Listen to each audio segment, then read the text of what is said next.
If there's one thing that you could do to really improve your relationship, the thing I could tell you to do is stop measuring this race.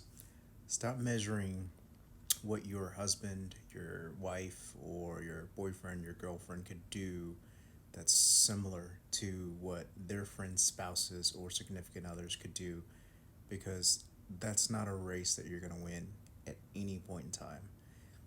We all run the exact same race, but we run it at such different speeds that it's hard to really be able to say, well, you know, I'm going to finish it at this time. I'm going to finish it at this time.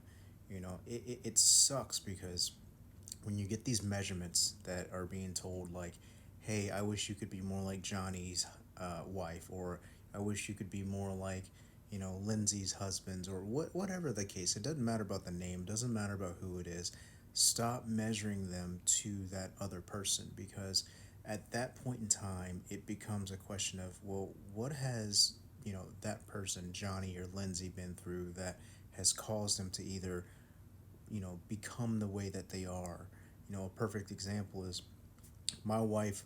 uh, I deliver her Starbucks and or lunch as often as I can, not because I have to for any reason, but I love seeing the joy in her face when she gets to see a tropical smoothie, or she gets to see a Starbucks when I get there. And a lot of her coworkers typically like to say, man, I wish my husband did that. Well, I'm sure there's something that their husbands or their boyfriends or their girlfriends, whatever the case is, they're doing something that probably I am not doing. So it you're not measuring the exact same race.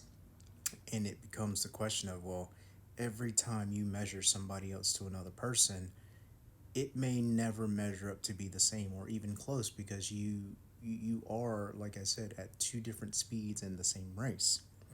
And you know the only thing that's going to fix that is the communication. Well, honey, could you buy me lunch here, or can we have a lunch dinner or something like that, or sorry, a lunch date, whatever the case is. And if you cannot, just do a DoorDash. Do something that is going to catch the attention. It doesn't have to be lunch. It doesn't have to be anything else. Just make sure that you're not measuring this race with another person, because that never turns out okay, and it's never gonna turn out okay. But hopefully that's just a small little tidbit that that'll help you guys to understand that it's we're all in the same place. We're all running the same race. We're just all running it differently, okay? So hope you guys have a great day. Love you guys.